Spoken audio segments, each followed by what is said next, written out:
From the plain dealer from the year 1991, bomb scare fails to spoil Ozio's win.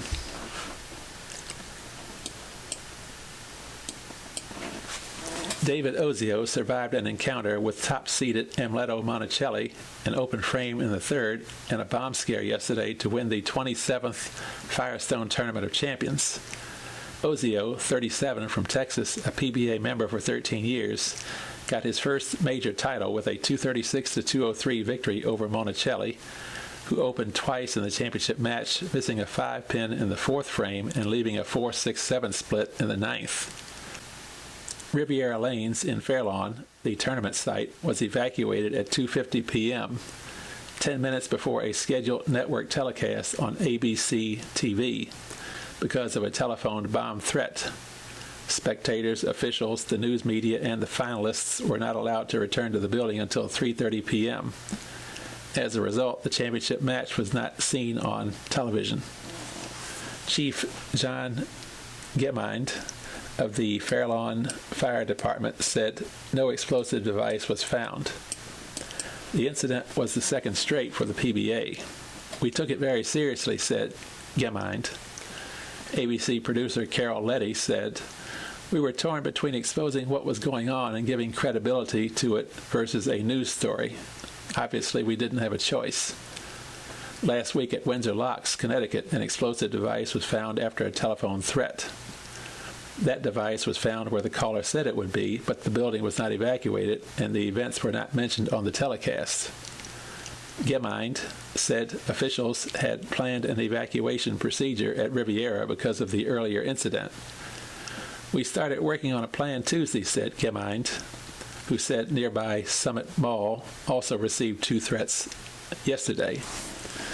ABC ran its pre-taped opening as far as possible before moving to the Riviera parking lot, where the incident at Windsor Locks was mentioned for the first time.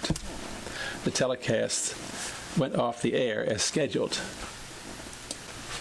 at 4:30 p.m. after the third of 4 scheduled matches. The incident didn't stop Ozio from getting his 9th career victory and his 3rd of the season. During the delay, he waited in the parking lot with the other finalists.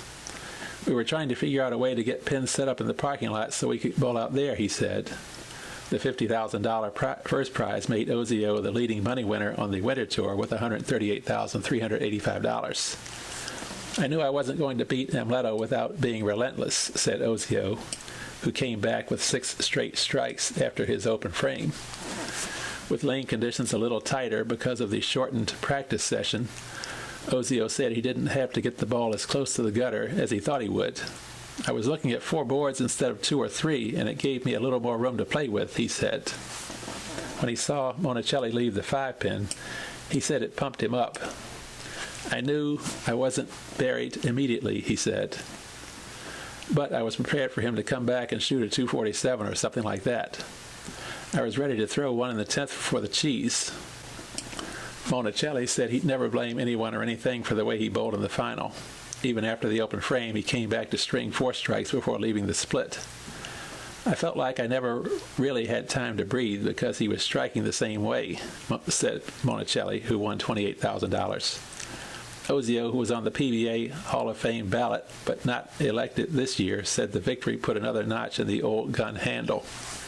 He said he was focused all week and proved it yesterday, overcoming more than just his opponents. Mike Miller, who was trying to win his 2nd major title in a month, finished 3rd after losing to Ozio 240-227.